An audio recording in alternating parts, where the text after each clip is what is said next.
Hey everybody, and welcome back for another deep dive with us. I'm so glad to be here. Today we're going to be looking at Genesis chapter 48, Oh, yeah. a really fascinating story about family legacy and blessings that come in unexpected ways. It's a really powerful story. So to set the stage, we're with Jacob, Okay. who is nearing the end of his life. Right. You might remember him from the story where he wrestled with an angel and got a new name. Oh, yeah, that's right. So now he's surrounded by families, Okay. specifically his son Joseph and Joseph's two sons, Ephraim and Manasseh. And this is where things get interesting. Right. Because Jacob wants to give his grandsons a formal blessing, Yeah. which was a huge deal back then. Right. It was basically like formally adopting them into his lineage. Yeah, it's Giving them a share of his inheritance. Right. It was ensuring their place in the family's future. It's his big deal. But here's the twist. Okay. Jacob crosses his hands when he goes to bless his grandsons. He puts his right hand on the younger son Ephraim's head and his left hand on the older son Manasseh's head. So if anybody's familiar with the Bible, Exactly. you know the right hand was the hand for giving a greater blessing. It symbolized divine favor. Strength, authority, all of that. Yeah. So when Joseph sees what his father's doing, He tries to correct him. yeah, he's like, Dad, Like, hey, Dad, you're doing it wrong. you're messing this up. Manasseh is the firstborn. He should get the primary blessing. Oh, And you can just imagine the tension. I know, right? Like awkward family dinner to the max.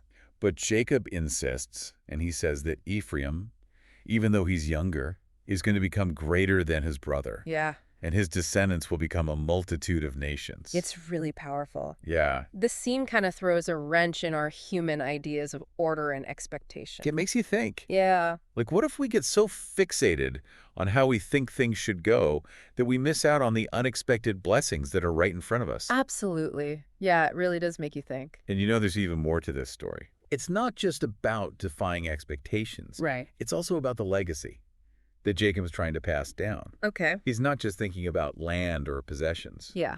He's thinking about something much bigger than that. And you're right. Yeah. He keeps talking about God's presence in his life. Yeah, like how God has always guided and provided for him even when he messed up. Right, even when he made mistakes. Exactly. And it's like, It's like he's saying, look, life's going to throw you curveballs. yeah, But no matter what happens, you can always count on God. yeah.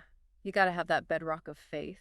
I mean, we all have those moments where we look back and we're like, wow, how did I get through that? Right. It's like there was something bigger than ourselves helping us along the way. Yeah, it makes you think about all the people who have shaped your life, Exactly. like your grandparents or teachers or mentors. And it's not even always about their accomplishments. Right. It's their values, their resilience, their belief in something bigger than themselves. Yeah.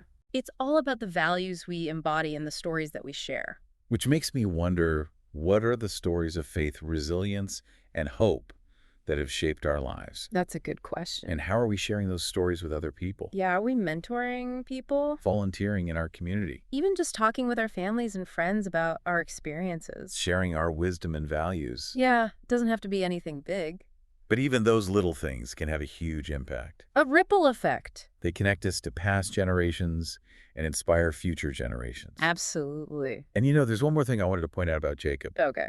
I mean, here he is, this patriarch, a man who's steeped in tradition, Right. but he's totally willing to embrace God's will even when it goes against tradition. That's a good point. It's like he's not rigidly clinging to his own ideas or societal norms. Yeah, he's flexible. He's open to new possibilities, even if they seem a little unorthodox. Which is something we could all learn from. Yeah. It's a good thing to remember. Yeah. It makes you wonder, what if the things we're holding on to so tightly, you know, the outcomes that we think we need, Yeah. are actually preventing us from experiencing something even better? It's possible. Could be a career change. Yeah. Or a relationship that needs to end. Or just letting go of control. Yeah. Like we think we have to plan everything perfectly. All right. But sometimes the best things happen when we just let go. It all comes back to trusting in those unconventional outcomes. Like Jacob. Yeah. Jacob's story shows us that the path that seems unexpected, or maybe even a little uncomfortable, Right. might actually be the path that leads us to where we need to be. It takes courage to let go of what's familiar and embrace the unknown. But it can be so rewarding. Absolutely. So next time you find yourself holding on too tightly to a specific outcome, Yeah. take a breath and ask yourself, what if I let go? What if there's something better out there? What if there's greater plan that I just can't see yet? Sometimes the best views come after the toughest climbs. Well, I think that about wraps up our deep dive for today. It's been great talking about this with you. Thanks for joining us on this journey through Genesis chapter 48. Yeah, it's a powerful story. We hope you found it as thought-provoking as we did. Keep exploring and keep questioning. And we'll see you next time for another deep dive. Bye, everyone.